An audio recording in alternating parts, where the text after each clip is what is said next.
Donc, je m'appelle Jacques Véron, je suis démographe à l'Institut national d'études démographiques et je travaille depuis un certain nombre d'années sur les questions d'environnement, de développement, avec comme terrain particulier l'Inde. J'ai pas mal conduit des recherches en Inde. Et là, je voudrais réfléchir avec vous à la question qui est posée là de la population mondiale comme menace pour la planète. Réfléchir avec vous parce qu'en fait, ce n'est pas si simple. Souvent, comme sur beaucoup de sujets économiques et sociaux, les positions sont très tranchées. Donc, il y a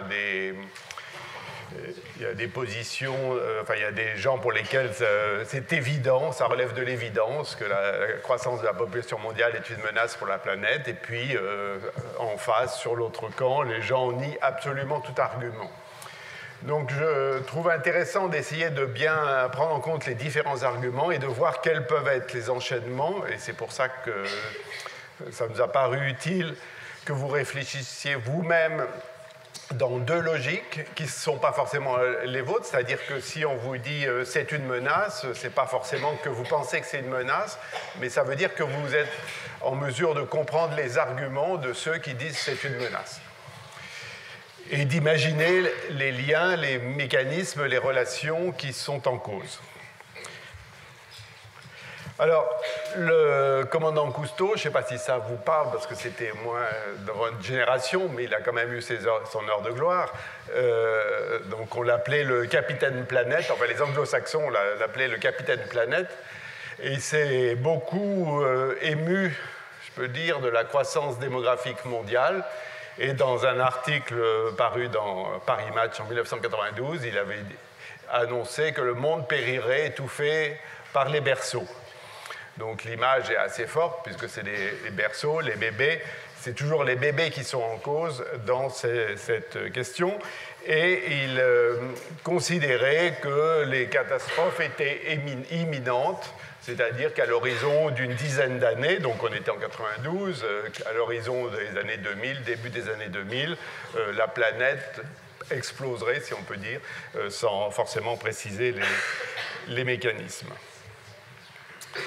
Plus récemment, en 2017, il y a eu un rapport qui a fait un certain bruit, qu'on appelle avertissement à l'humanité. Donc c'était un second rapport. Il y avait eu un premier rapport qui avait été lancé en 1992 au moment de la conférence de Rio. En 1992, il y a eu une grande conférence à Rio de Janeiro qui a sensibilisé et qui a réuni des acteurs mondiaux sur la question de la croissance, pas de la croissance démographique, sur la question de l'environnement et des relations entre l'environnement et le développement. Et déjà, il y avait eu des alertes de scientifiques sur les questions, sur les facteurs susceptibles d'être en cause. En 2017, il y a eu un nouvel avertissement qui a été lancé. Et dedans, vous voyez que la croissance rapide de la population est considérée comme un des facteurs et comme une des menaces pour l'environnement et la société. Donc, et ça allait de soi, c'est signé par plus de 15 000 scientifiques. Donc, parmi les facteurs en cause dans les problèmes environnementaux actuels, la croissance de la population et le fait qu'elle soit rapide, et implicitement ou corrélativement le fait qu'il faut la stopper, la croissance démographique mondiale, et que si on stoppe la croissance démographique mondiale, on aura une première solution au problème actuel. Alors pourquoi la question se pose ? La question se pose parce qu'il y a eu une accélération de la croissance démographique mondiale. En 1800, autour de 1800, on était à 1 milliard d'habitants sur Terre. Pour obtenir le deuxième milliard, il a fallu attendre à peu près 1927. Et puis, vous voyez, troisième milliard, on arrive dans les débuts des années 60. Alors, c'est à ce moment-là qu'il y a eu une prise de conscience mondiale du problème que posait la population.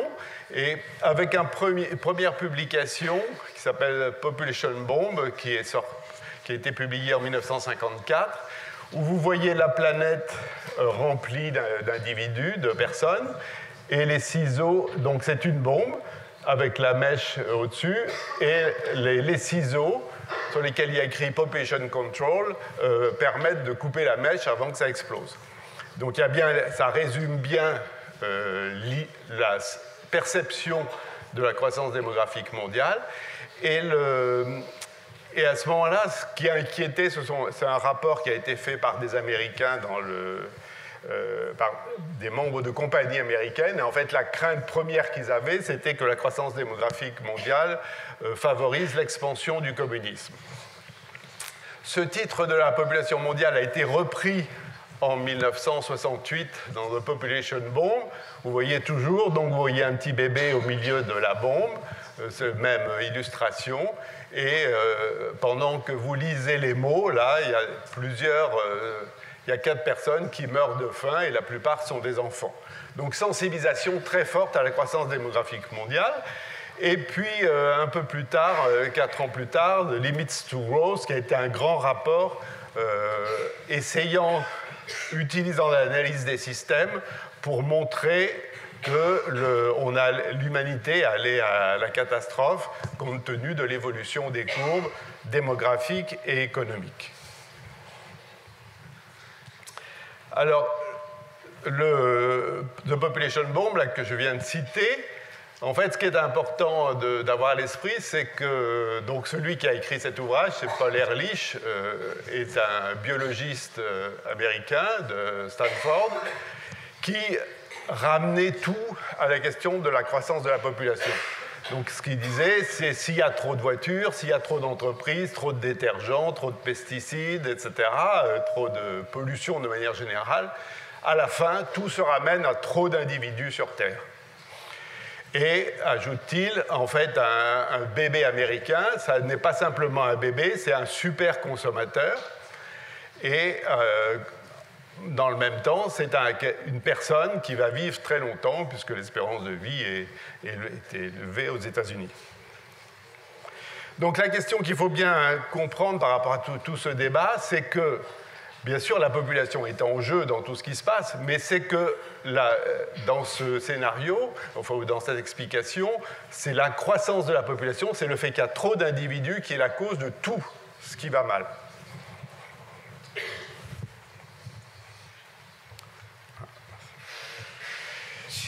Ça, c'était une autre illustration des années 69, mais pour vous montrer un peu dans quel état d'esprit on était. Alors, il faut la lire de travers, il faut la regarder de travers, l'illustration. Ici, c'est la population au temps zéro, au moment de la naissance de Jésus-Christ, avec 250 millions d'habitants sur Terre. Et puis là, c'est la croissance et qui est répartie selon les continents. Donc là, vous avez l'Asie à gauche, l'Afrique, l'Océanie, etc. Donc vous avez une illustration de la croissance démographique mondiale qui évoque quand même, qui n'est pas considérée comme tout à fait anodine. Alors, si on poursuit la courbe que je montrais auparavant, eh bien, il a fallu 130 ans pour passer de 1 à 2, 33 ans pour passer de 2 milliards à 3 milliards, 14 ans, je veux dire, pour passer de 3 à 4, 13 ans pour passer de 4 à 5, 12 ans pour passer de 5 à 6, 12 ans pour passer de 6 à 7. Alors, effectivement, c'est quand même pas complètement anodin par rapport à la situation mondiale. Donc, on comprend que les questions se posent. Alors, je ne sais pas si vous avez entendu parler de Malthus, mais c'était un auteur de référence pour les démographes et plus généralement les économistes en particulier. Donc, Malthus a écrit, je reviendrai dans les... je vais y revenir tout de suite d'ailleurs.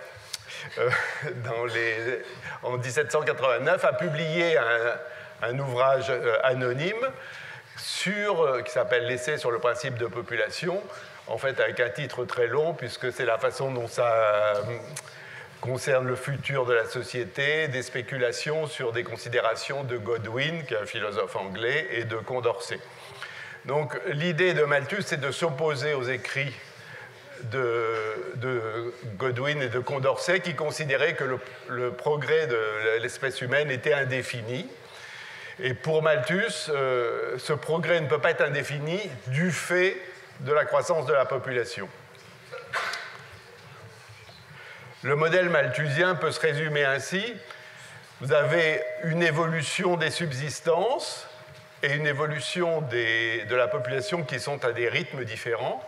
L'évolution des subsistances se fait selon une progression arithmétique et l'évolution des subsistances et l'évolution de la population selon une progression géométrique. Donc si vous avez une situation d'équilibre, ici une unité de subsistance, enfin une unité de population pour unité de subsistance, 25 ans plus tard, vous êtes toujours en situation d'équilibre, c'est ce qui est à droite dans la figure, mais au bout de 250 ans, je ne me trompe pas de ligne, vous avez un rapport de 1 à 93 entre la population et les subsistances. Donc le schéma malthusien, enfin ou la position de Malthus, c'est de dire qu'il y a un potentiel infini de croissance de la population et qui n'est pas comparable au niveau des subsistances. Donc en fait, la croissance de la population bute en permanence sur les subsistances. La courbe bleue, c'est une courbe théorique, puisqu'en fait, la population ne peut pas être durablement au-dessus des subsistances. Mais dès qu'il y a des subsistances qui augmentent, la population va augmenter de manière importante. Et dans le schéma malthusien, la population était supposée pouvoir doubler en 25 ans. Malthus avait pris l'exemple sur les États-Unis, la population des États-Unis, où il n'y avait pas de limite des ressources, où la population avait son potentiel naturel de croissance, et il a observé qu'en 25 ans, la population pouvait doubler. Hors migration, parce qu'il y a eu des migrations aux États-Unis, en Amérique, mais hors migration. Donc c'est un potentiel de croissance qui fait qu'au fond, on ne peut jamais vraiment progresser, parce qu'à chaque fois qu'on progresse, qu'il y a un surplus économique, à chaque fois qu'il y a un avantage collectif, il va être absorbé par la croissance de la population. Donc ça, c'est le principe malthusien. Il a été remis en cause puisqu'on a dit, vous voyez bien que Malthus s'est trompé, puisque en fait, on a eu une croissance économique très longue et on a eu une croissance de la population en parallèle. Donc, le schéma ne s'est pas révélé exact. Et finalement, on revient aujourd'hui en se disant, oui, mais quand même, il y a quand même ce potentiel de croissance démographique qui reste toujours très fort. Alors, dans le schéma malthusien, il y a deux freins qui interviennent. Il y a un frein que Malthus appelle préventif, c'est-à-dire que les gens vont avoir moins d'enfants, et en général ça touche les classes supérieures de la société parce qu'ils veulent garder un certain niveau de vie, donc ils vont limiter leur fécondité en se mariant plus tard et en promouvant le célibat définitif, c'est-à-dire qu'une partie, et c'était les modèles qu'on voyait dans les familles autrefois, on se mariait tard et il y avait des gens qui restaient célibataires. Et le frein actif qui concerne plus les couches plus basses de la société, qui ont des enfants, et les enfants meurent du fait des conditions alimentaires et de santé. Donc ça, c'est vraiment le modèle malthusien de départ. Alors, par rapport au sujet, au fond, une question qu'on peut se poser, c'est quelles sont les limites à la croissance de la population, avec l'idée de quelles sont les premières limites. S'il y a des limites à la croissance de la population, quelles sont les limites qui viennent en premier par rapport à cette croissance. Donc, dans ce petit schéma, je pose la question de savoir qu'est-ce qu'est la première limite. Est-ce que c'est la nourriture? C'est combien d'individus on peut nourrir sur Terre? Est-ce que c'est l'espace? Est-ce que c'est la quantité de ressources naturelles? Ou est-ce que c'est quelque chose de moins bien défini, comme le niveau de vie auquel les gens peuvent aspirer? Et évidemment, selon la prégnance de ces limites, la population que la Terre peut supporter, sera évidemment variable. Alors, par ailleurs, il y a une sensibilité ou une sensibilisation à la croissance démographique mondiale qui a été un peu variable. Disons qu'on a perçu la question de manière différente. Dans les années 72, la façon dont on abordait la question, c'était de se dire on est sur une seule Terre, Il n'y en a qu'une, c'était lié à la conquête spatiale. On était habitué à voir la Terre vue de l'extérieur, donc on s'est dit on n'en a qu'une. Donc ça donnait bien l'idée qu'on ne pouvait pas aller voir ailleurs tellement, et qu'il y avait des limites, puisque la Terre était limitée. Et donc ça a été l'époque où il y a eu beaucoup d'écrits sur les ressources, combien il y a de ressources sur Terre, est-ce que le charbon va s'épuiser, est-ce que le pétrole, est-ce qu'on aura toujours du pétrole, etc. Et dans les années, en 1987 plus particulièrement, il y a eu un grand rapport qui s'appelle le rapport Brundtland, donc on a dû vous parler si on vous a parlé de développement durable, et donc qui a sensibilisé à l'avenir commun. Donc c'était un point de vue différent, on n'avait plus tellement le point de vue spatial, si je peux dire, de la Terre limitée, mais plutôt le fait de l'avenir commun. Et ça a été, entre autres, un élément, ça a été l'accident de Tchernobyl, qui a donné l'idée qu'on ne pouvait pas être dans son coin tranquille. Si les autres faisaient des choses pas bien, ben, ça risquait de se retourner contre soi. Et donc l'idée qu'au fond, tout ce qui allait se passer plus tard, s'il y en a qui font des choses qui polluent la planète et que ça accroît par exemple les catastrophes naturelles, ben, on sera concerné. Même ceux qui ne sont pas des acteurs de ça seront finalement concernés. Une autre approche, c'est de savoir, dans cet ouvrage de 2014, est-ce que la planète est pleine, c'est-à-dire est-ce que tout est saturé, et un point de vue qui se ramène au précédent, mais qui est une autre approche, qui est le rétrécissement de la planète, rétrécissement lié au fait que, comme la population augmente, les quantités disponibles par tête diminuent, les distances diminuent, donc la planète se rétrécit et tout le monde est beaucoup plus en interaction aujourd'hui qu'auparavant. Dans le même temps, il y a eu un phénomène d'urbanisation remarquable, urbanisation qu'on peut considérer à travers le taux d'urbanisation, c'est-à-dire la proportion de gens qui vivent dans une ville. Et c'est le graphique de gauche. Donc, population mondiale, c'est la courbe bleue, le monde. On a passé 50% il y a quelques années. Et puis, on continue la croissance avec des taux d'urbanisation beaucoup plus élevés dans les pays développés que dans les pays en développement. Mais par contre, si on considère la population urbaine vit majoritairement, c'est la courbe en jaune, hein, c'est dans les pays moins développés. Donc selon qu'on a une vision de la part des gens qui vivent en ville ou du nombre de citadins, on a des analyses qui peuvent être différentes, parce que la population urbaine, elle vit majoritairement dans les pays du Sud, même si les pays du Sud sont majoritairement encore, pour certains, ruraux. Alors, je parle de l'urbanisation parce que c'est un des liens possibles entre la population et l'environnement et le développement. Lien qui n'est pas forcément à sens unique, enfin, ça sera une question sur laquelle vous pourrez réfléchir.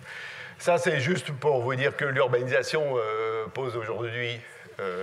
normalement, il y aurait un E à urbaine.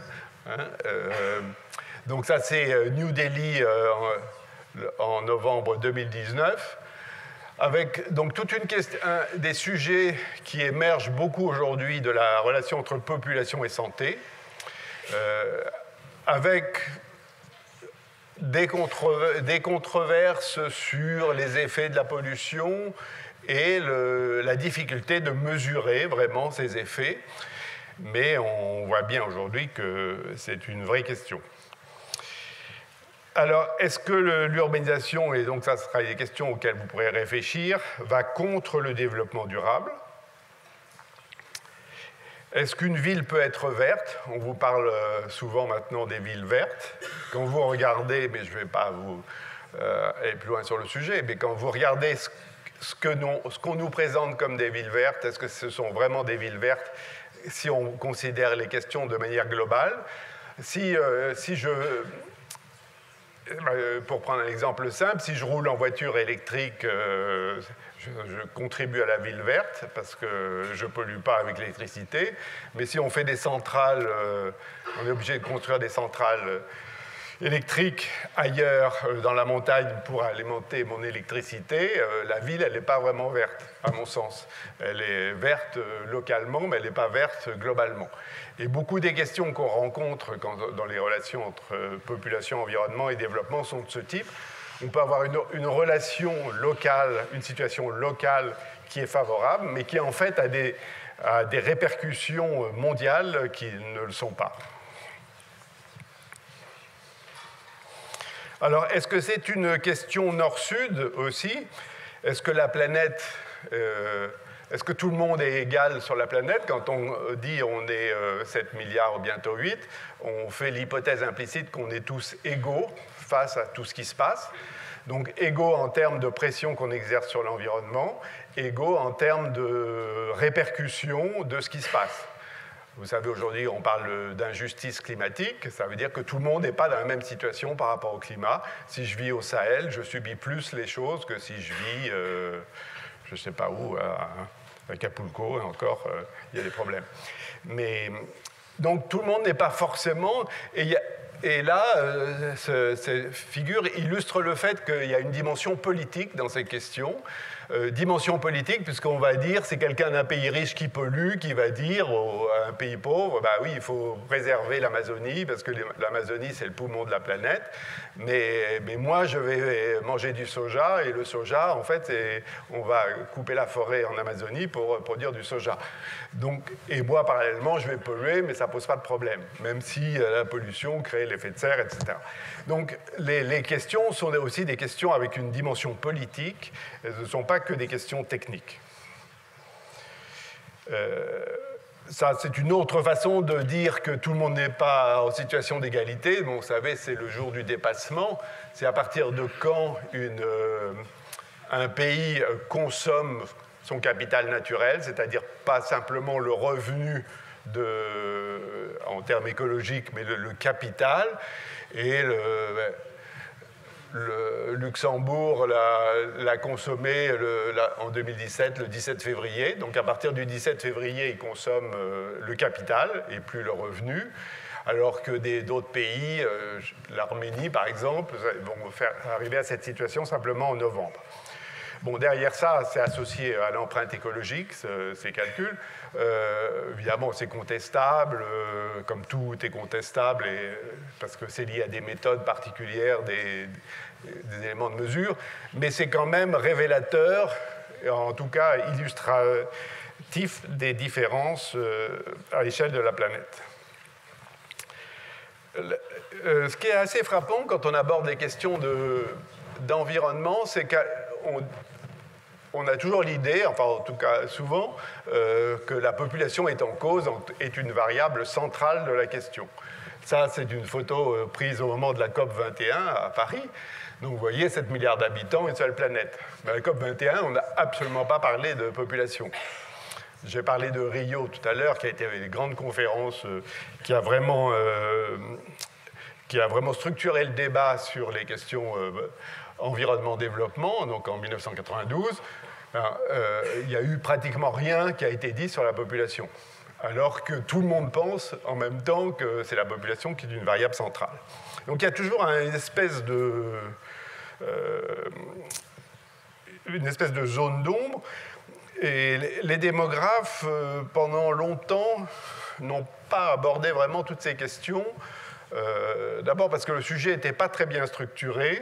C'était très difficile comme démographe de dire quelque chose sur le sujet, d'une part, et d'autre part, ce n'était pas du tout... vous savez, dans une profession, il y a des sujets qui sont un peu standardisés. Si on découpe un sujet en morceaux, et puis on vous donne un morceau, vous travaillez sur un morceau, vous travaillez sur la mortalité, sur la fécondité, sur l'immigration, etc. Mais vous ne travaillez pas, en général, sur tout. Or, toutes ces questions sont des questions qui suppose une analyse, une approche globale, une analyse systémique, et en fait, ça s'est développé relativement tardivement. Si bien qu'on a reproché beaucoup aux démographes d'être absents du sujet, ou de nier tous les problèmes qui se posaient, qui pouvaient être liés à la population. Un sujet aujourd'hui qui est devenu un sujet central, c'est la question de l'explosion des migrations environnementales. En fait, il y a eu un rapport qui était sorti qui parlait de l'exode environnemental à l'échelle de la planète, et avec l'idée que la croissance démographique combinée au changement démographique donnera toujours plus de migrations climatiques. Donc ça aussi, c'est quelque chose sur lequel vous pourrez réfléchir, qui est de dire, est-ce que c'est vrai que la croissance démographique combinée au changement climatique induira dans l'avenir toujours plus de migrations climatiques, et qu'est-ce que c'est finalement des migrations climatiques? Alors, il est vrai qu'il y a le contexte a changé, donc en particulier des événements plus intenses, des catastrophes plus intenses et plus fréquentes sont attendus. Ça, c'est lié au rapport du GIEC sur les facteurs déterminants des incidences liées au climat, donc réchauffement, tendance au réchauffement, température extrême, assèchement, précipitations extrêmes, cyclones destructeurs, inondations, etc.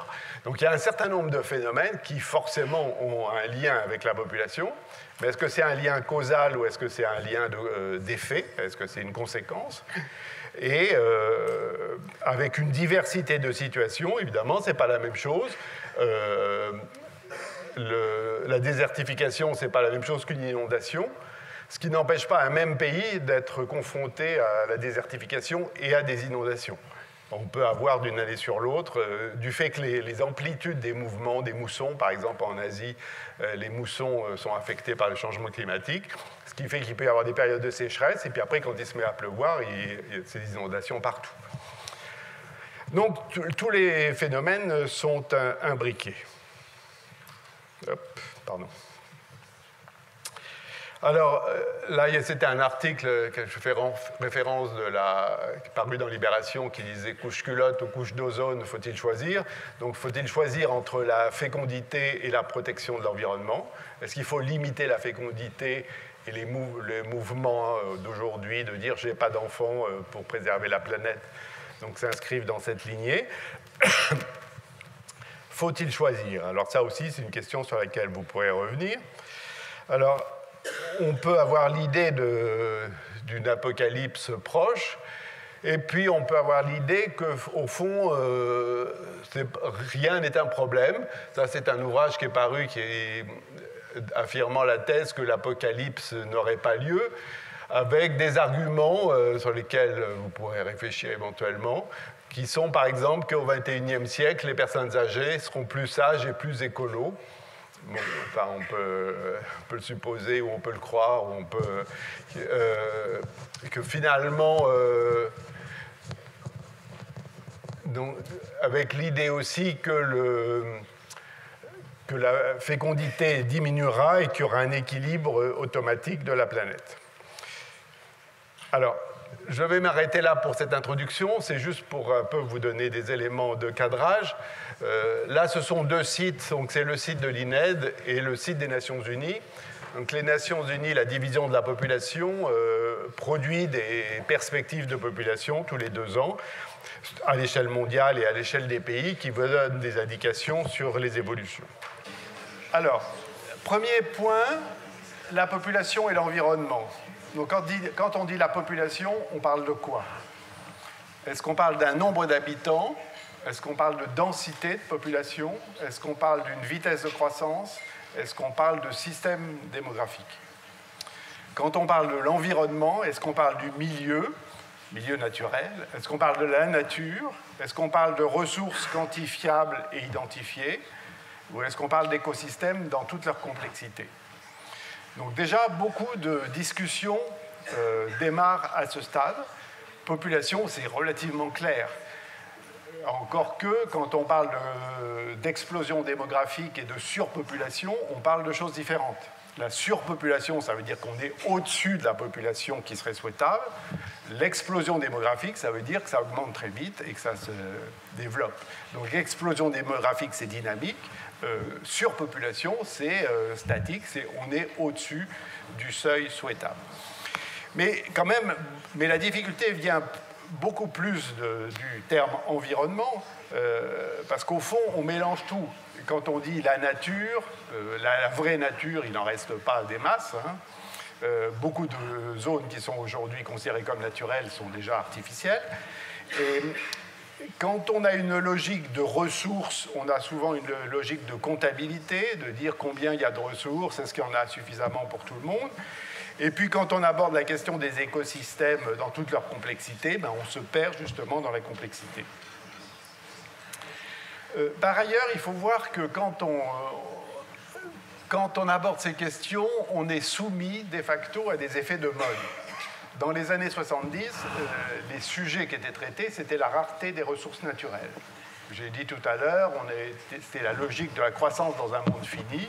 On voyait la planète, on la voyait bien, et puis on se disait, toutes les courbes augmentent de manière exponentielle, donc forcément, il y a un moment où il va se passer quelque chose, forcément, à un moment donné, et il y aura un problème. Et donc, cette rareté des ressources naturelles, elle conduisait à se dire à quand est-ce qu'il n'y aura plus de charbon, quand est-ce qu'il n'y aura plus de pétrole, et éventuellement comment on les remplacera.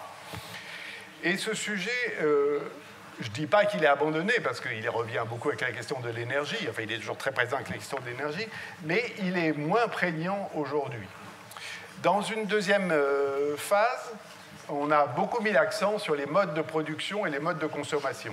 Dans les années 80, on était sensibilisé à la pollution, aux déchets, et en se disant, oui, il faut consommer différemment, notre modèle n'est pas applicable à l'ensemble de la planète.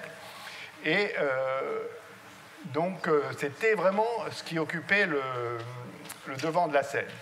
Puis on est passé à un changement global plus ou moins large pour finalement être aujourd'hui très centré sur le changement climatique, avec la montée du niveau des eaux, les catastrophes naturelles.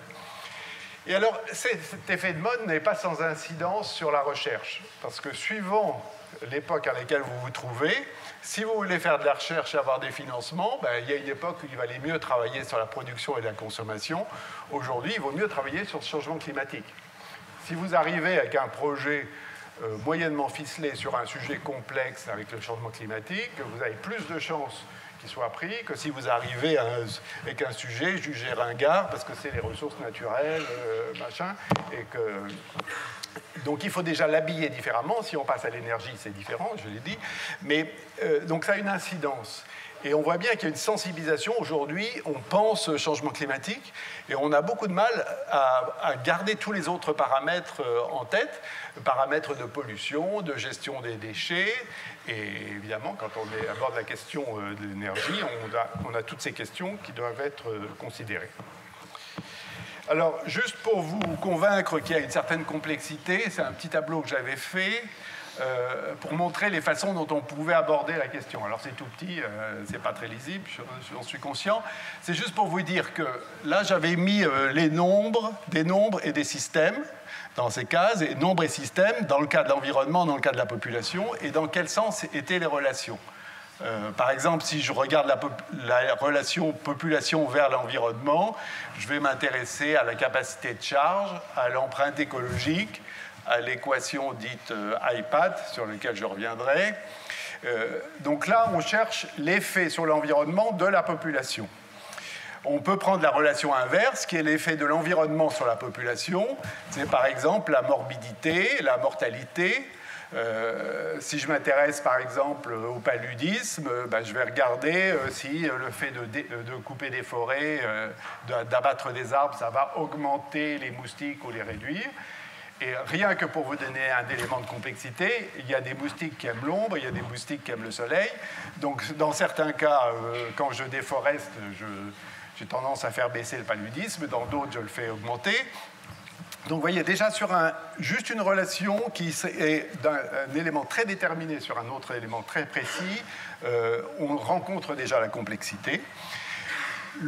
L'environnement vers la population, c'est aujourd'hui la question des migrations climatiques, des conséquences démographiques, des catastrophes écologiques. qu'on peut apprécier en nombre de morts et de disparus, en nombre de migrants, en effets sélectifs selon l'âge, selon le statut social, etc. Donc à chaque fois, vous avez déjà énormément de dimensions. Pour prendre un exemple, quand l'ouragan Katrina en Louisiane a eu des effets complètement différents sur la population riche blanche et sur la population pauvre noire. La population riche blanche est partie avant la catastrophe, massivement en voiture. La population noire s'est réfugiée dans le stade, à l'intérieur de la Louisiane, de la Nouvelle-Orléans. Et donc, ils sont beaucoup moins partis. Et ils ont été beaucoup plus touchés, il y a eu beaucoup plus de morts. Enfin, tous les morts ont été dans la population pauvre. Parce qu'ils habitaient dans les zones d'habitat les plus faibles. Et ceux qui sont partis sont beaucoup moins souvent revenus parce qu'ils n'ont pas eu de dédommagement, parce que les dédommagements se sont faits sur la valeur des biens. Donc ceux qui avaient une très belle maison, ils ont été dédommagés en fonction de la valeur de la maison. Ceux qui habitaient des coins pourris, qui avaient une maison qui valait rien, ils ont eu le dédommagement quasiment rien. Donc ils sont beaucoup moins revenus. Donc, cette dimension sociale, j'ai parlé tout à l'heure de l'injustice environnementale, cette dimension sociale est très importante face à un même événement, ce qu'on peut considérer comme un même événement, l'ensemble des gens qui habitent dans la Louisiane, dans la Nouvelle-Orléans face à un ouragan, finalement, les gens ont vécu de manière très différente d'un point de vue économique et aussi d'un point de vue démographique, puisqu'ils sont plus partis, les Blancs, mais plus revenus. Donc, je peux... Alors ça, c'était les relations où je me situe nombre-nombre. C'est-à-dire, je prends un élément et je considère l'effet sur l'autre, que ce soit dans le sens population vers environnement ou environnement vers population. Après, je peux faire plus compliqué. C'est-à-dire, je peux dire quel est l'effet de la population sur l'écosystème. Ou je peux faire l'effet d'un changement environnemental sur le système démographique. C'est-à-dire que ça n'est pas pareil. Si j'étudie l'effet d'un changement environnemental, une désertification par exemple, je peux l'étudier sur la migration, dire est-ce que les gens vont partir parce qu'il y a des sécheresses, mais je peux regarder comment le système démographique fonctionne. Est-ce qu'ils vont avoir moins d'enfants? Est-ce qu'il va y avoir des enfants qui vont mourir? Est-ce qu'il y a des gens qui vont revenir d'ailleurs pour les aider? Donc, système démographique, c'est l'ensemble de la façon dont la population évolue par rapport à un changement environnemental. Et donc, à chaque fois, je peux avoir j'ai des visions particulières. Et là, la case, évidemment, la plus complexe, c'est celle-ci, qui est les interrelations entre environnement et population, avec relation entre système environnemental et système démographique. C'est là qu'interviennent les modèles que j'ai évoqués tout à l'heure, les modèles halte à la croissance, modèles systémiques, Forrester, Meadows, et des modèles de l'IASAC, un institut en Autriche. Donc, approche systémique, on essaie de prendre l'ensemble des paramètres en jeu et des variables, mais qui finalement, ce que je disais à quelqu'un tout à l'heure, se heurte à la complexité. Donc, c'est très important et très intéressant du point de vue de la compréhension et de voir l'articulation entre les éléments, mais on n'arrive pas à déboucher sur des résultats très concrets, parce que pour estimer des coefficients, etc., c'est très difficile. Les tentatives qui ont été faites sur les pays en développement, sur des pays comme le Brésil, le Mexique, etc., déjà, il n'y avait pas beaucoup de données, donc pas beaucoup de recul historique. Et puis après, est-ce que les relations vont être linéaires ou pas? En général, elles ne le sont pas. Donc, on a un résultat, mais on ne sait en rien, on n'en connaît en rien la valeur. Donc, tout ça pour vous dire que ce sujet doit être abordé en ayant conscience de la complexité. Or, en général, on l'aborde justement avec des idées simplistes. Et le problème est là. Donc, la difficulté, c'est vraiment de structurer ces questions. Alors, je voudrais revenir sur les perspectives de population mondiale pour que vous soyez bien conscients de ce qu'elles veulent dire. Donc ça, ce sont les évolutions du nombre moyen d'enfants par femme, donc ce qu'on appelle la fécondité, projetées à partir d'aujourd'hui, à partir de 2020, Donc ce sont des hypothèses. Alors, hypothèse, vous voyez, fécondité basse, fécondité moyenne, fécondité remplacement instantané, haute constante. Alors, déjà, première question, est-ce que vous comprenez pourquoi la fécondité constante augmente?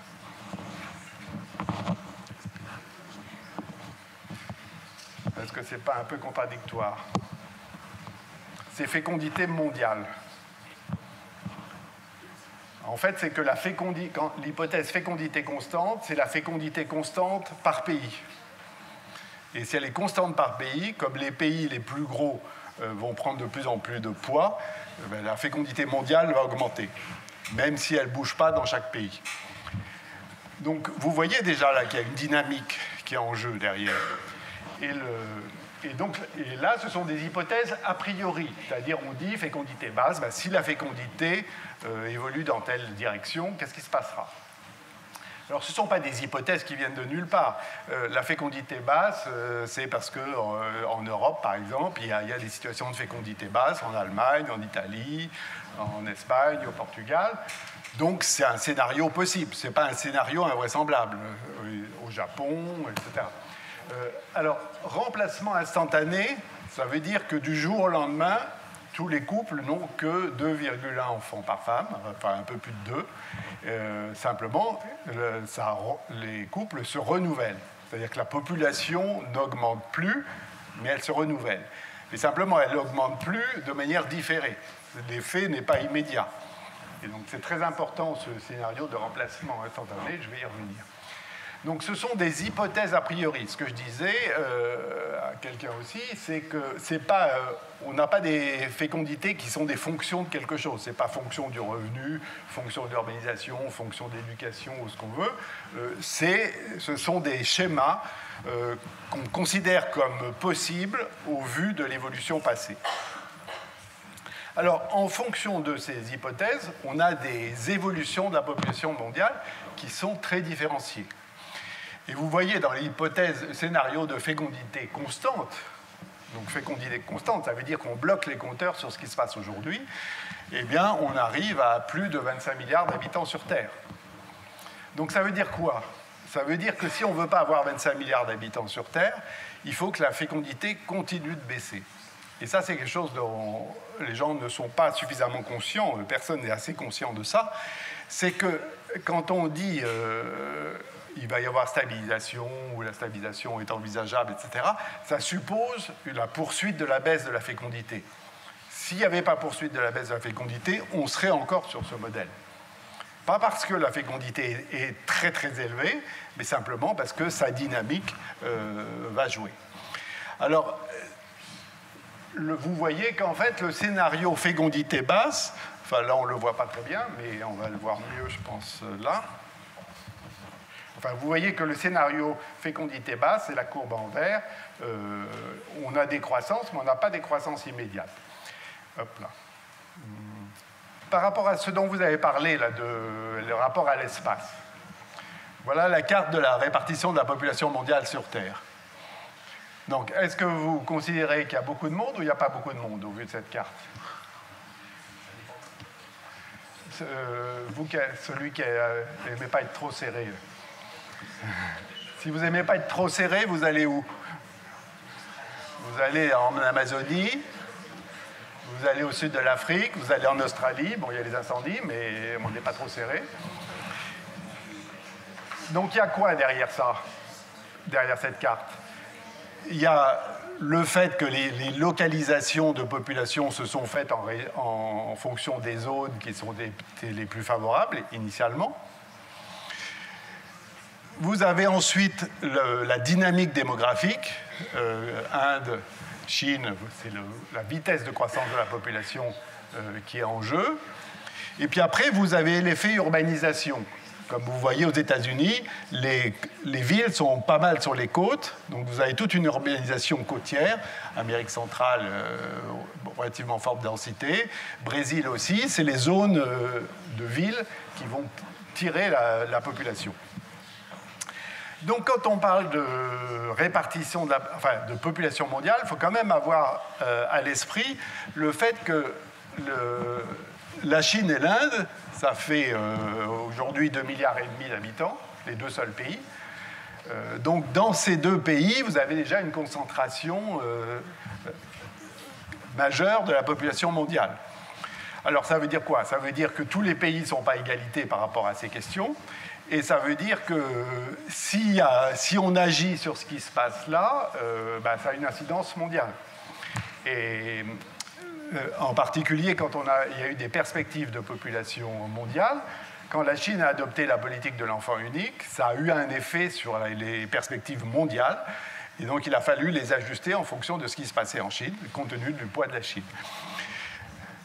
Donc, c'est quelque chose qu'il faut toujours avoir à l'esprit. Alors, si vous ajoutez le Pakistan, le Bangladesh, l'Indonésie et le Japon, vous avez à peu près la moitié de la population mondiale. Donc, quand on parle aussi population mondiale, ajustement de la population mondiale, ce n'est pas n'importe où. C'est une zone particulière. Alors, aujourd'hui, un des sujets sur lequel, dont on parle pas mal et qui considéré comme étant source d'inquiétude, c'est le potentiel de croissance de la population de l'Afrique. L'Afrique a actuellement 1,34 milliard d'habitants. Les perspectives pour 2050, c'est 2,5 milliards à peu près, et à l'horizon 2100, de 4,2 milliards. Donc beaucoup plus que la population mondiale dans les années 60.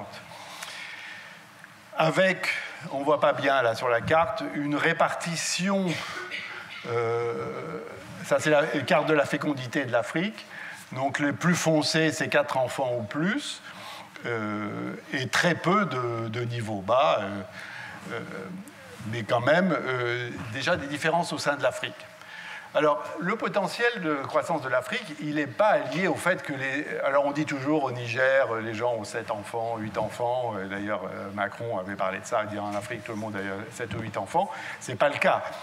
Il y a des fécondités qui ne sont pas si élevées que ça. Elles peuvent être de 4 ou 4,5.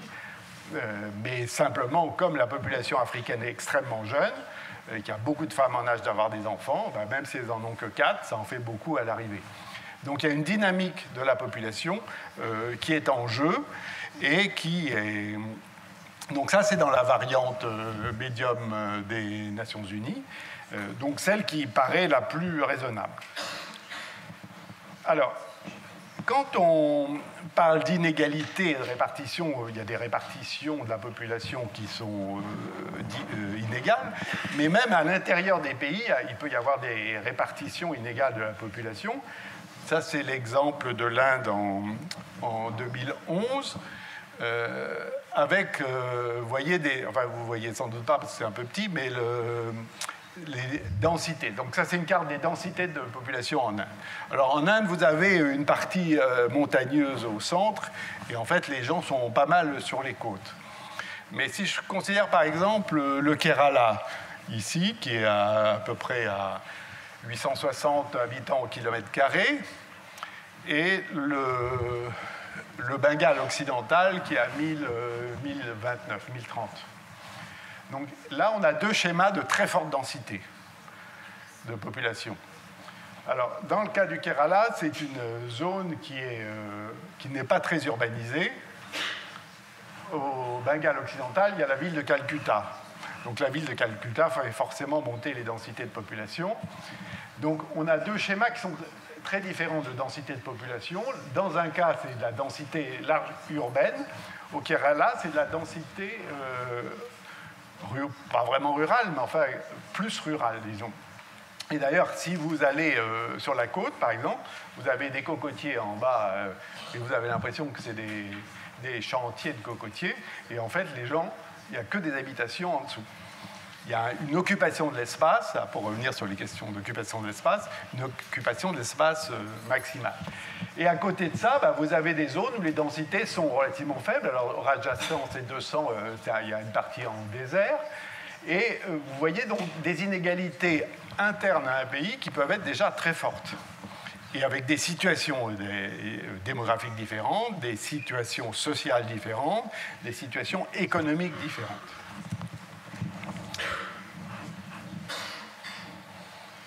Alors, ça, c'est le célèbre schéma de la transition démographique donc, qui a été abordé, qu'un de vous a abordé tout à l'heure. Donc, l'idée de régulation automatique. Ce schéma-là a été mis en place sur un mode de régulation animale, on peut dire, on met des souris. Enfin, l'expérience première, c'est on met des animaux dans un local fermé. Ben, au bout d'un certain temps, il va y avoir un ajustement entre leur population, leur taille, la fécondité, l'espace disponible. Donc là, l'idée, c'est que quand la mortalité se réduit, il y a un ajustement par la natalité. Alors ça a été évoqué tout à l'heure avec la question d'avoir moins d'enfants pour faire face. Ici, si c'est un schéma automatique, ça veut dire qu'une fois qu'on vit plus longtemps et qu'on a des meilleures conditions de santé, que les enfants survivent mieux, que la mortalité infantile est plus faible, eh bien on aura moins d'enfants. Donc, vu différemment, on a beaucoup d'enfants parce qu'il y en a qui meurent en bas âge, etc. Donc ça, c'était un schéma d'autorégulation. Et puis finalement, on s'est rendu compte que c'était vrai. C'est un schéma qui a été établi à partir de l'expérience des pays développés, particulièrement européens. Et après, on a dit que c'est un schéma qui s'applique à tout le monde. Sauf que dans les pays en développement, ce qui s'est passé, c'est qu'il y a une baisse rapide de la mortalité du fait des campagnes de vaccination, etc. Donc, baisse très forte de la mortalité infantile, mais finalement peu d'effet sur la natalité. Et donc, la différence entre les deux, c'est le taux d'accroissement de la population, donc une très très forte augmentation de la population. Et cette forte augmentation de la population a mis en cause le développement et donc n'a pas incité les couples à avoir moins d'enfants. Donc ce schéma a été remis en cause et on a dit c'est parce que ça ne marche pas dans les pays en développement qu'il faut adopter des politiques de population. Alors voilà, maintenant j'arrive à la régulation de la population. Vous avez évoqué des problèmes éthiques, mais on peut aborder une question d'efficacité. Donc ça, c'est cette courbe, la courbe en bleu, c'est l'évolution du taux de natalité de 1960 à l'an 2000. Donc ce que vous voyez, c'est que l'évolution réelle, elle baisse au cours du temps. Les droites, le premier point de la droite en haut, c'est la date auquel le gouvernement a adopté un objectif. Et ce point, c'est l'objectif qui a été adopté à sa date. C'est-à-dire, si je lis ça, en 1960, un objectif a été fixé d'un taux de natalité de 25 pour 1000 en 1973, à peu près. Donc ça, c'est ce le gouvernement a souhaité faire. Quand on remonte la verticale, c'est la différence entre l'objectif et la réalité. Donc quand on parle de politique de population, on dit, oui, si la croissance de la population, c'est un problème, donc il faut stopper la croissance de la population. Alors, la stopper, problème éthique ou problème de démocratie, est-ce que c'est légitime d'intervenir ou pas? Est-ce qu'on contraint les couples ou pas?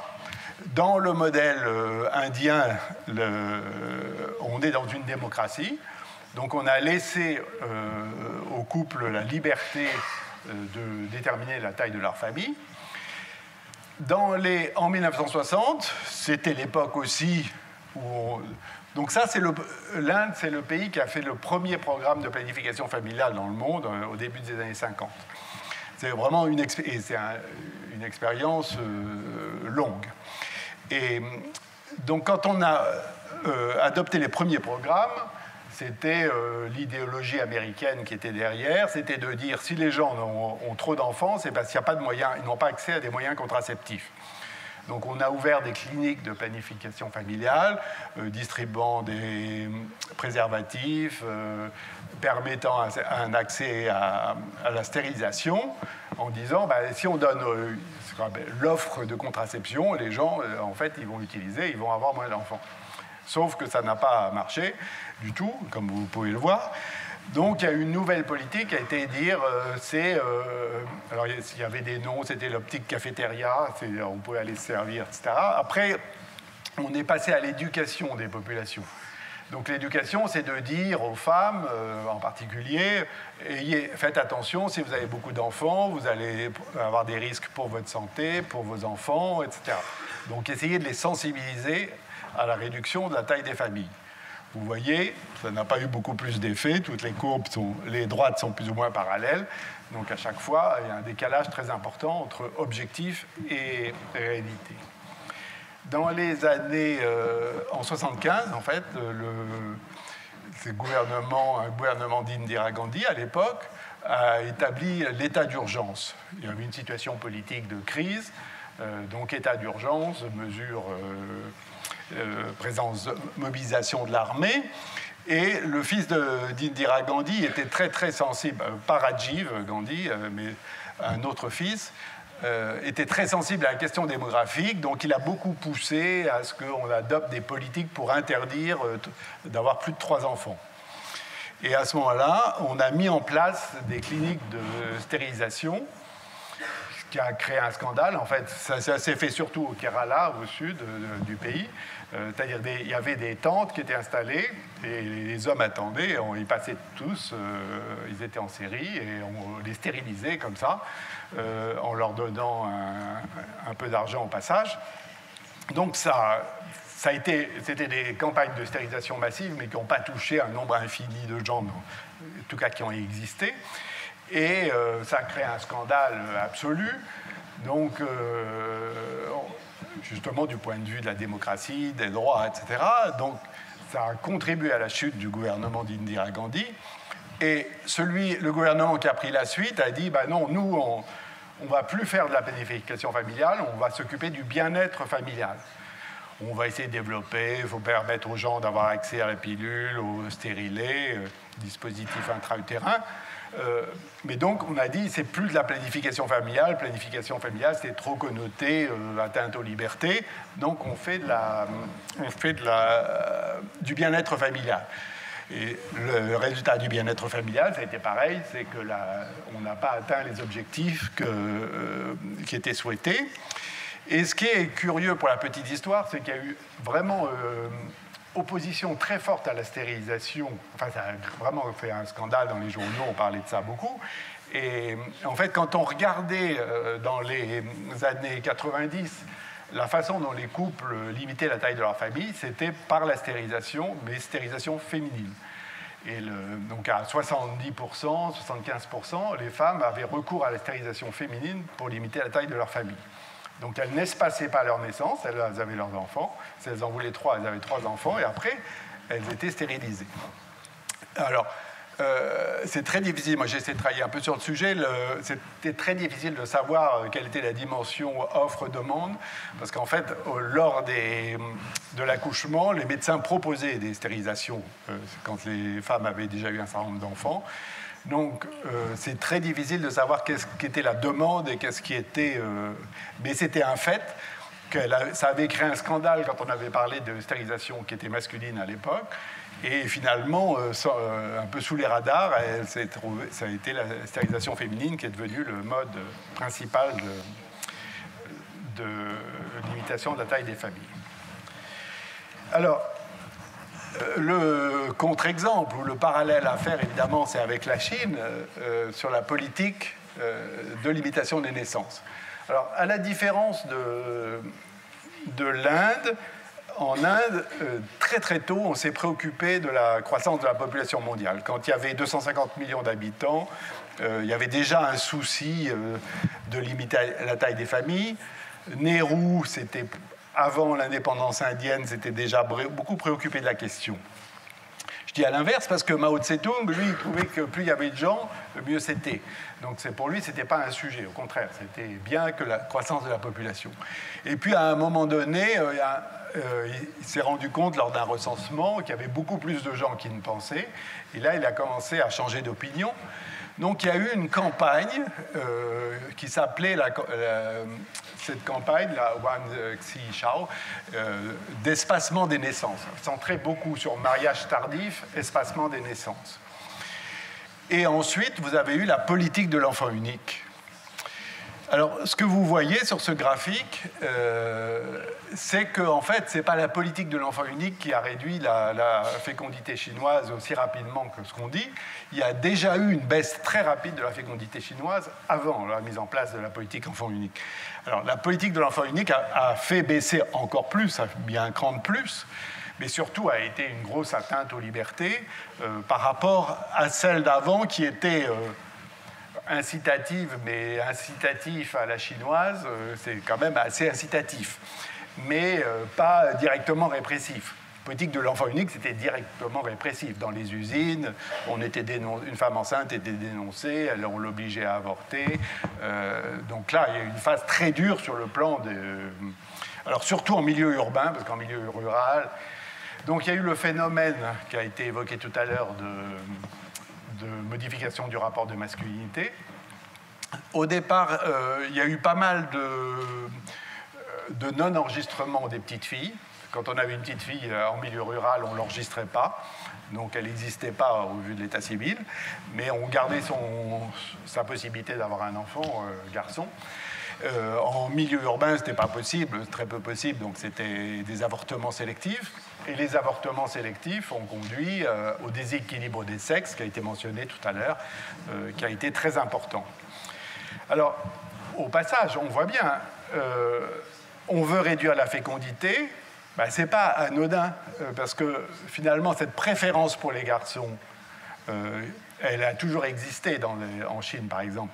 Mais simplement, si on avait 5 ou 6 enfants, statistiquement, on avait de grandes chances d'avoir des garçons. Donc le problème ne se posait pas. Mais à partir du moment où on a un seul enfant, on a un garçon ou on a une fille. Donc si on a une fille, on procède à un avortement sélectif pour avoir un garçon.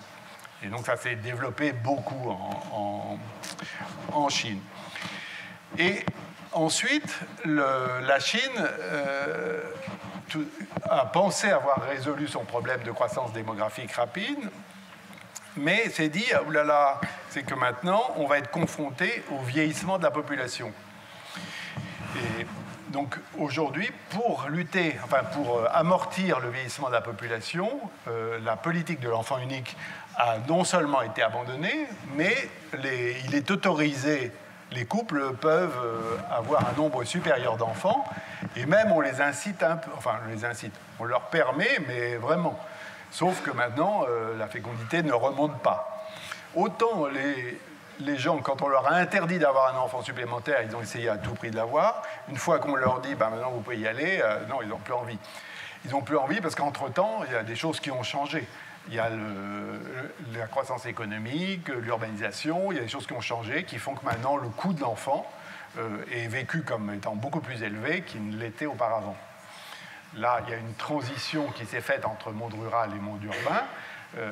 Un enfant dans un monde rural ne coûte pas cher, il ne va pas à l'école et il travaille très jeune. Dans un monde urbain, un enfant coûte très cher. Donc on commence à se poser la question de savoir combien on en veut. Et ça, c'est une petite incidence que je fais. Quand on raisonne sur le nombre d'enfants à l'échelle de la planète, et la fécondité, etc., au fond, les couples aujourd'hui qui ont beaucoup d'enfants, ce n'est pas parce qu'ils veulent beaucoup d'enfants, c'est juste que la question ne se pose pas. Si on regarde qui ils sont, c'est des familles qui vivent dans des zones pauvres, très pauvres, donc il n'y a aucune incitation à autre chose, il n'y a pas de perspective de développement, et donc les couples ont des enfants, alors il y a l'effet un peu retraite qui joue, de sécurité dans les vieux jours, mais il y a aussi sur le fait que la question ne se pose pas, et que donc il y a éventuellement des moyens contraceptifs disponibles, mais pas nécessairement, mais c'est le fait que ce ne soit pas un choix.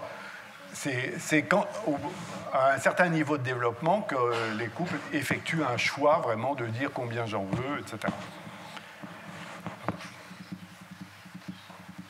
Alors, aujourd'hui, on entend souvent la question de la décroissance, alors, qui peut être décroissance démographique ou décroissance économique. Moi, je me limite à la décroissance démographique, en disant si on était moins nombreux, ce serait mieux. Alors, un biologiste américain qui s'appelle Hardin dit si on baissait la population 100 heures de 10% du jour au lendemain, la situation de tout le monde serait meilleure, on aurait moins d'encombrement, moins de stress, plus de nourriture par tête, etc. Et Arthus Bertrand, le photographe, disait il y a quelques années que en fait, forcément, passer de 2 milliards à 7 milliards, ça a un impact, et il dit « je crois à la décroissance ». Alors, je trouvais intéressant cette notion de « je crois à la décroissance », parce que c'est quand même, il y a un côté acte de foi, de position par rapport à la question.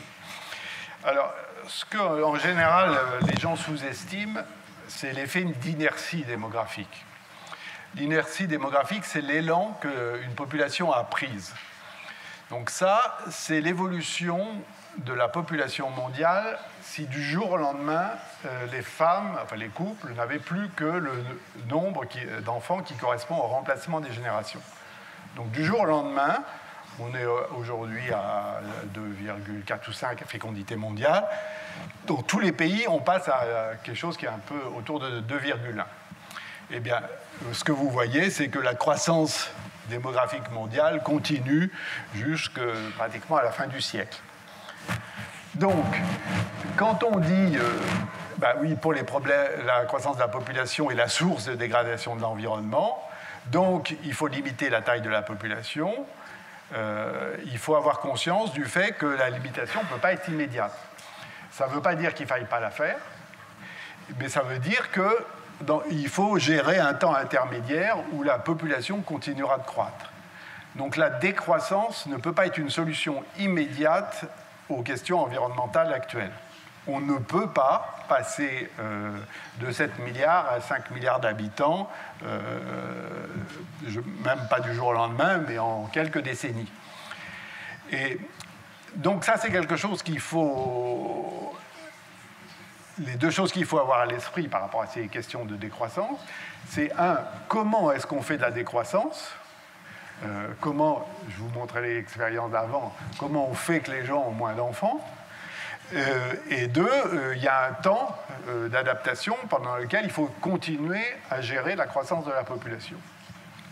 Donc ça, c'est très important dans la compréhension du phénomène.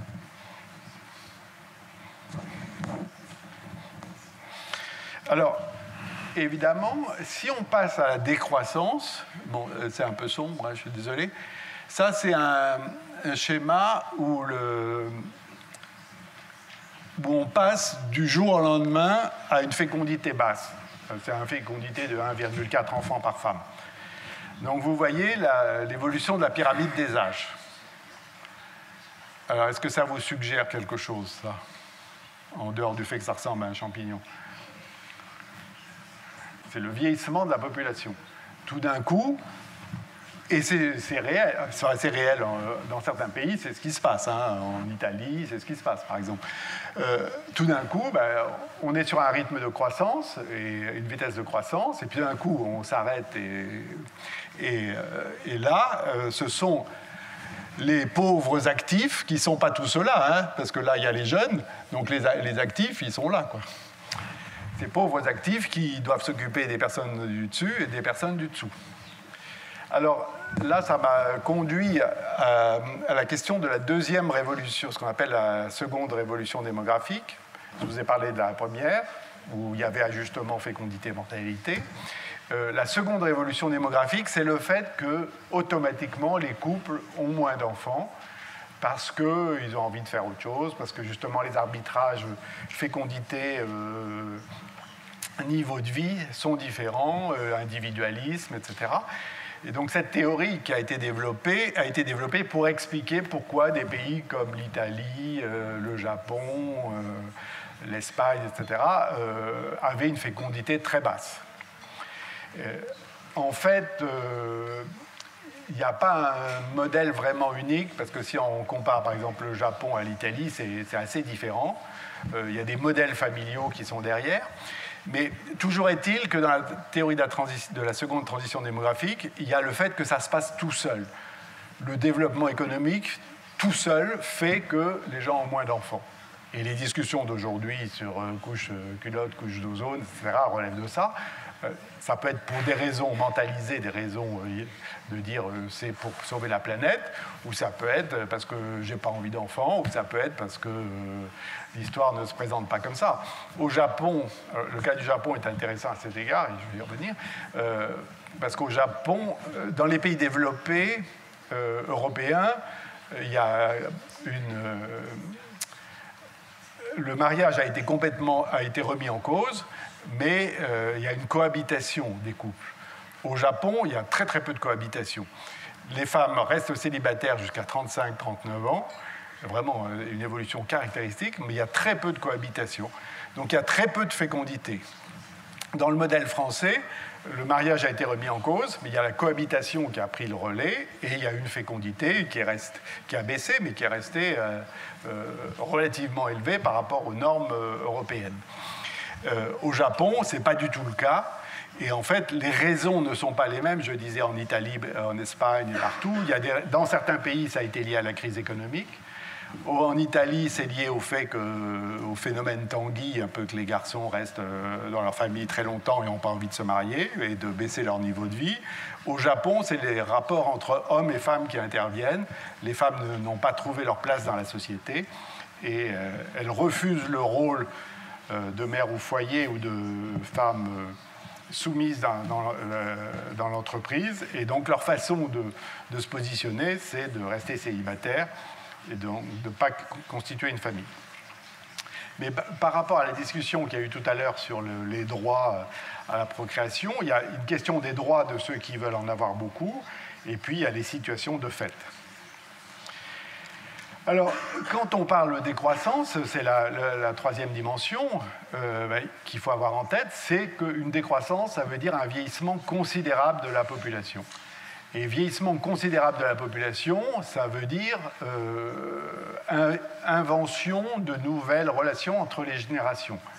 Donc, invention de nouvelles relations entre les générations à une échelle micro, comment moi je vais me comporter avec mes ascendants et mes descendants, et à une échelle macro, comment répartir la charge des inactifs sur les actifs, et quels sont les mécanismes qui le permettront.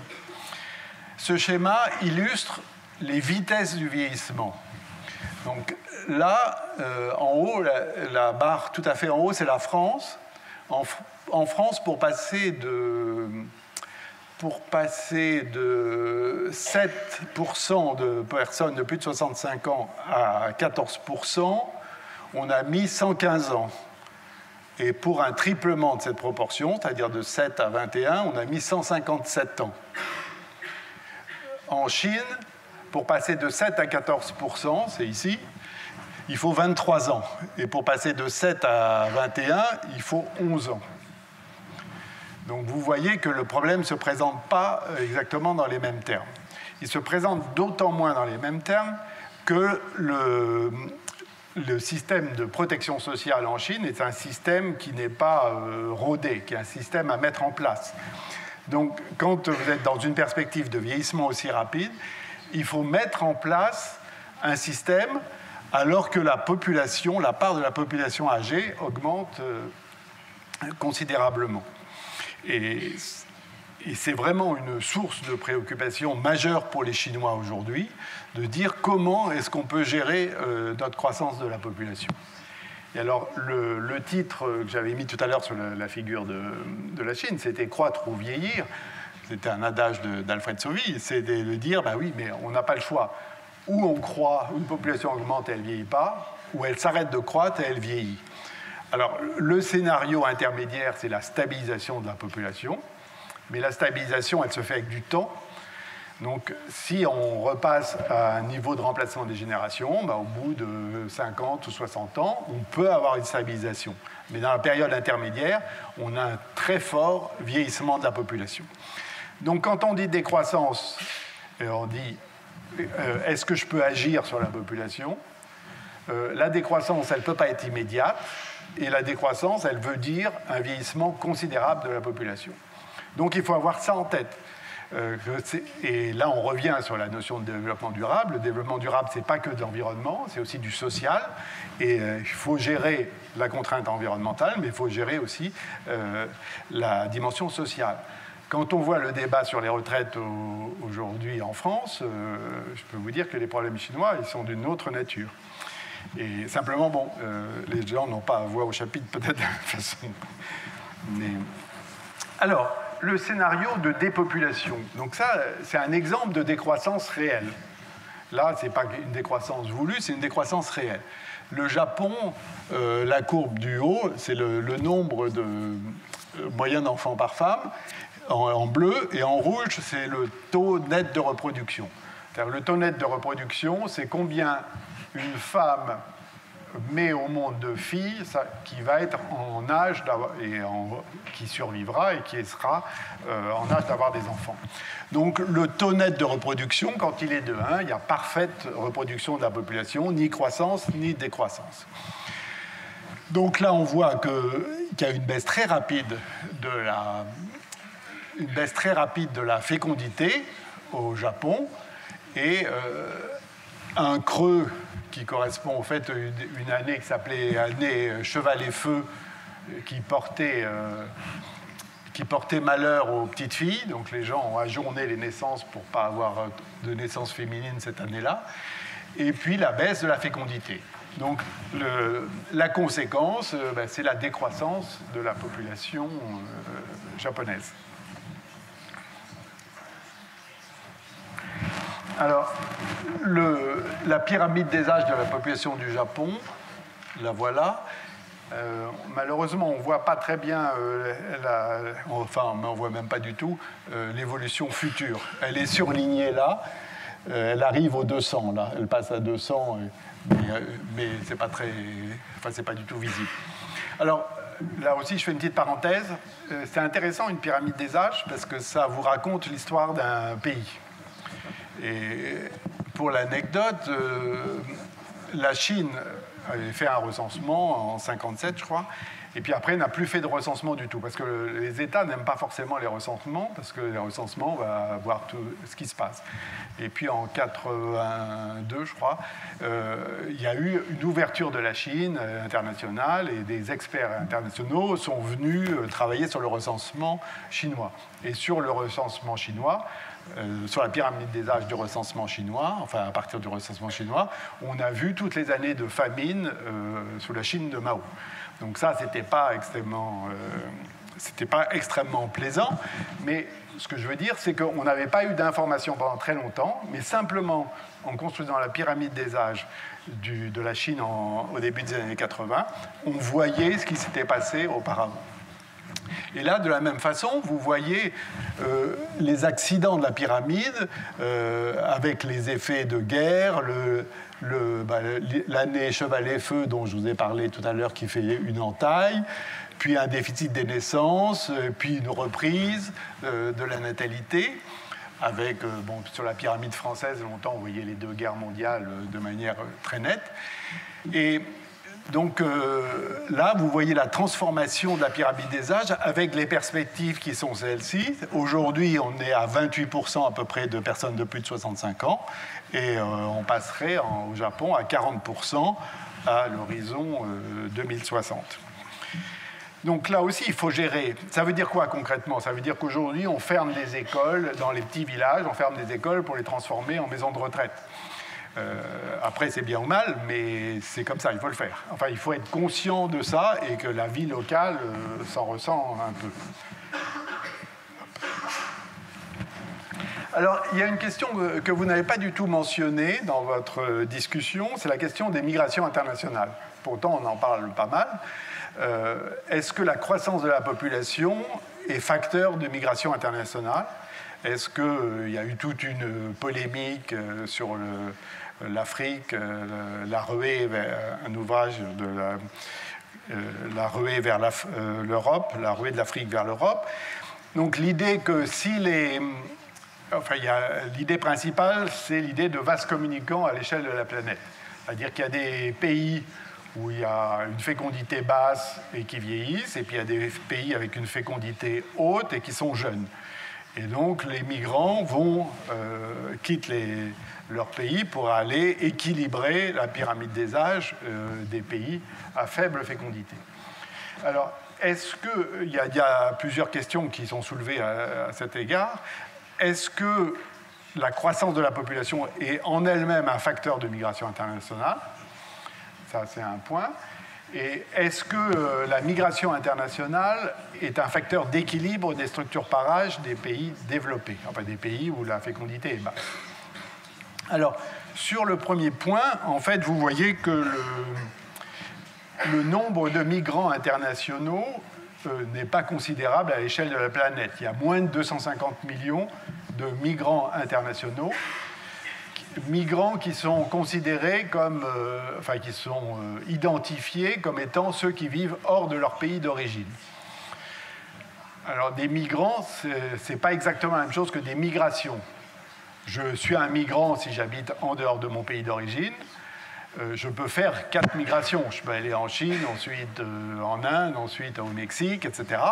Et je peux faire 5 ou 6 migrations, mais je serai un seul migrant.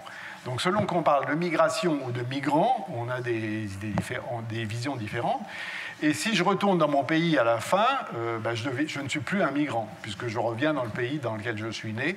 Donc je disparais de la statistique des migrants internationaux, alors que j'aurais effectué beaucoup de migrations intermédiaires. Et sur la question de la migration, c'est intéressant de savoir que les 2/3 des migrants internationaux vivent dans 20 pays. Donc quand on parle de population mondiale, en fait, et de relation avec la migration internationale, il y a 20 pays qui absorbent les 2/3 des migrants.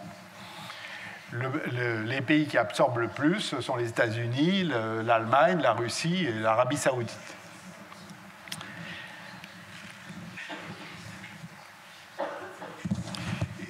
Un deuxième point qui est important, c'est le fait que les migrations sont majoritairement intrarégionales. Et ça revient à la vision qu'on peut avoir des phénomènes en ayant le regard vers soi. C'est-à-dire que nous, en France, par exemple, on regarde les migrations qui viennent d'Afrique et on se dit, il y en a beaucoup.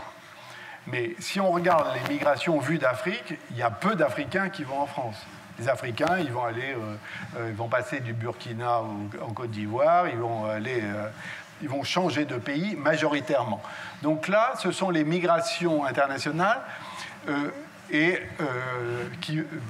les pays de départ et les pays de destination. Donc là, par exemple, c'est les migrations d'Asie vers l'Europe. Là, vous avez les migrations d'Asie vers l'Asie. Vous voyez là toute cette partie-là. L'essentiel des migrations d'Asie, c'est à l'intérieur de l'Asie. L'essentiel des migrations d'Amérique latine, c'est à l'intérieur, d'Amérique, c'est à l'intérieur de l'Amérique, mais par contre, c'est d'Amérique latine vers l'Amérique du Nord. Et les migrations d'Afrique, eh bien, vous avez 18 millions de migrations qui sont d'Afrique à Afrique, et vous en avez 9 millions vers l'Europe. Donc vous en avez moitié moins vers l'Europe, mais c'est beaucoup plus ça qui occupe le champ médiatique que les migrations internes de l'Afrique. Tout le monde s'en fout, il faut dire ce qui est. Alors que quand il y a un migrant ou un bateau, l'accent est mis. Donc ça, c'est aussi important à garder à l'esprit, le fait que quand on parle de mondial, on parle aussi de situations locales ou des situations régionales.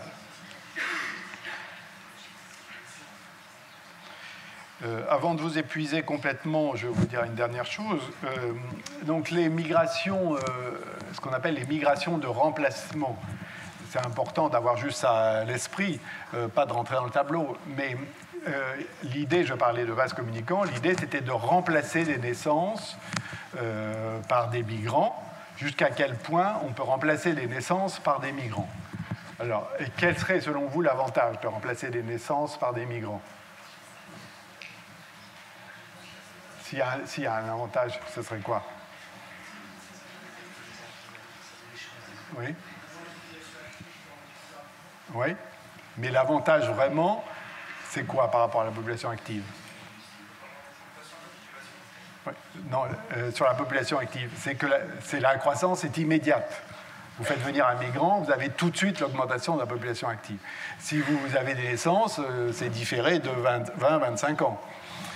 Donc, c'est plutôt attractif de ce point de vue-là. Et d'ailleurs, l'Allemagne a été ouverte au départ sur les migrations internationales, quand il y a eu les migrations de Syrie, justement parce que les industriels allemands voyaient que la population active se rétrécissait et se sont dit, bon, bah, c'est une aubaine de remettre des gens. Mais qu'est-ce qui se passe avec les migrations, les migrations comme remplaçant des naissances?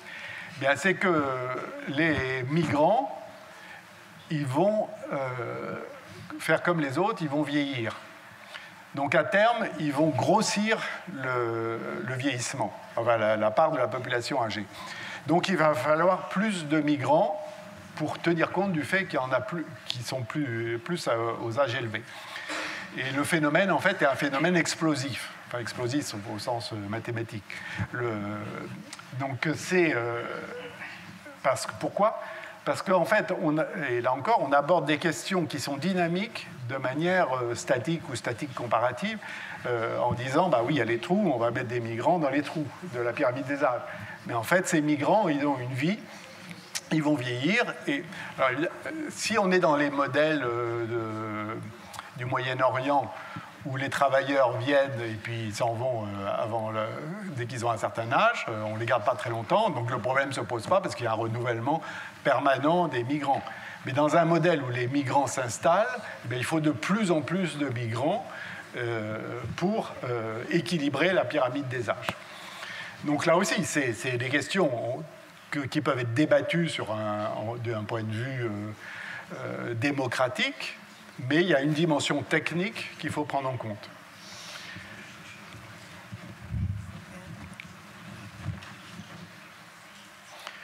Juste, peut-être, je l'ai évoqué tout à l'heure, l'équation iPad, j'ai vu qu'il y en avait qui faisaient les petits calculs tout à l'heure comme ça. Bon, c'est une équation toute simple qui a servi de référence à une époque, enfin toujours d'ailleurs, donc qui lie l'impact de la population, l'impact sur l'environnement, à la population, à la consommation, disons A c'est affluence, et à la technologie. Alors juste pour illustrer, si je prends une situation de référence où je considère que le facteur affluence et le facteur technologique vaut 1, après je fais grâce à la question des unités, parce qu'en fait on ne le fait pas pour production d'oxygène, de CO2 ou des choses comme ça a été calculé. Oui, alors attendez, avant que je vous explique ça. Donc l'équation, elle a été faite pour dire qu'est-ce qui est la part la plus importante, qu'est-ce qui a l'impact environnemental le plus fort, est-ce que c'est la population ou est-ce que c'est la consommation ? Et les calculs qui ont été faits à l'origine sur le cas des États-Unis montraient que l'essentiel de la pollution, production de CO2 aux États-Unis était lié au mode de consommation et que l'effet population était complètement minime. Et donc consommation, ça veut dire kilomètres parcourus par voiture, et puis l'effet technologie, c'est quelle est la consommation, production de CO2 par kilomètre parcouru. Donc là, on voyait que l'effet majeur, c'était l'affluence. Maintenant, le problème qui se pose, globalement, mondialement, peut se résumer, à mon sens, dans ces trois équations.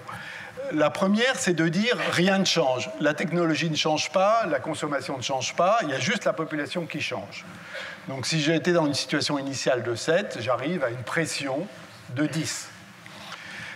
Je peux, dans le même temps, avoir les 10, mais je peux avoir la consommation qui augmente et la technologie constante. À ce moment-là, j'aurai une pression de 12. Et je peux avoir les deux premiers, population qui évolue comme ça, consommation comme ça, mais la technologie qui améliorer les processus technologiques, c'est-à-dire dans le cas de CO2, je produis moins de CO2 par kilomètre parcouru, et donc l'effet final, l'effet de la pression, est considérablement réduit. Et tous les débats sur la question environnementale, en fait, sur les effets relatifs de la population et de la consommation, se ramènent à ces questions. Si vous êtes optimiste, vous allez dire l'effet technologique résoudra tout. Donc je ne m'occupe pas de savoir si la population augmente. Ça m'est égal que les gens consomment plus. Et de toute façon, la technologie résoudra tout. Alors, derrière ça, il y a une question aussi, et je vais peut-être m'arrêter sur ce point, il y a une question qui est fondamentale, qui est comment on limite la taille de la population. Est-ce qu'on la limite, est-ce qu'on peut la limiter en laissant constant la consommation par tête? Donc ça, c'est vraiment le cœur du développement, de la notion de développement durable. Donc, je vous ai dit tout à l'heure, les modèles de transition, là, ça ne marche pas, si on fait des politiques, ça ne marche pas, etc. Qu'est-ce qui marche? En fait, c'est le développement. Et le développement, c'est quoi? C'est que les gens soient plus éduqués, vivent mieux, aient des aspirations différentes, etc. Sans jugement de valeur. C'est-à-dire, ce n'est pas mieux ou moins bien, mais c'est comme ça. Et là, au passage, il faut définir ce qu'on appelle développement. Il y a une dimension normative importante. Mais toujours est-il que quand on regarde ce qui se passe, c'est le développement qui fait que les gens vont réduire la taille de leur famille. Or, le développement, pour une grande partie, c'est de la consommation par tête. Enfin, une grande partie, ou une partie en tout cas. Donc, toute la question du développement durable vu du point de vue démographique, c'est de dire l'avantage qu'on va gagner si on limite la taille de la population, on aurait pu passer à 16, mais on reste à 10. Est-ce qu'on va le perdre avec une augmentation de la consommation par tête, puisque si tous les pays en développement accèdent à la consommation moyenne des pays développés, eh bien, ça va faire mécaniquement augmenter la consommation globale. Donc, est-ce qu'on perd en consommation ce qu'on gagne en population? Alors, à la fin, c'est très intéressant de séparer, mais dans la pratique, on ne peut pas séparer. On ne peut pas séparer quelqu'un de son mode de vie. Et on peut encore moins, ça a été dit tout à l'heure, dire aux gens « faites pas comme moi ». Moi, je pollue pas mal, mais bon, c'est historique, j'y peux rien, j'ai pas envie de changer parce que j'aime bien mon confort, mais vous, faites surtout pas ça parce que ça va être dramatique pour la planète. Ça, on sait que c'est pas possible. Donc, c'est le développement. Mais le développement, dans une grande partie du développement, les aspirations, c'est à de la consommation. On le voit en Chine, on l'a vu on passe du vélo à la moto, à la voiture, etc. Et les enjeux sont vraiment très forts. Et donc, le modèle de développement est en cause, sachant que, je disais, on ne peut pas séparer réellement un individu de son mode de vie, et encore moins quand on veut réguler la population. Voilà, hop, je m'arrête. Donc, c'était juste ça, les objectifs donc, de développement durable. Il y a 17 objectifs à l'échelle de la planète. Et vous voyez, c'est juste pour vous rappeler que quand on aborde les questions de développement, il faut avoir énormément de dimensions en tête. Ça, c'est la pauvreté, la faim, la santé, le bien-être, l'éducation, l'égalité entre hommes et femmes, le travail décent, etc. Donc, si on veut aborder ces questions, il faut nécessairement les aborder dans une perspective globale. Et c'est toute la difficulté parce que vous avez des effets qui peuvent aller dans un sens ou dans l'autre. Tout ne va pas forcément dans le bon sens. Il y a des avantages. Le progrès technologique va permettre des progrès et va créer des problèmes, notamment avec la rupture de la circularité. Donc il faut bien avoir cette vision globale des questions population et environnement. Voilà, je vais m'arrêter là. Merci.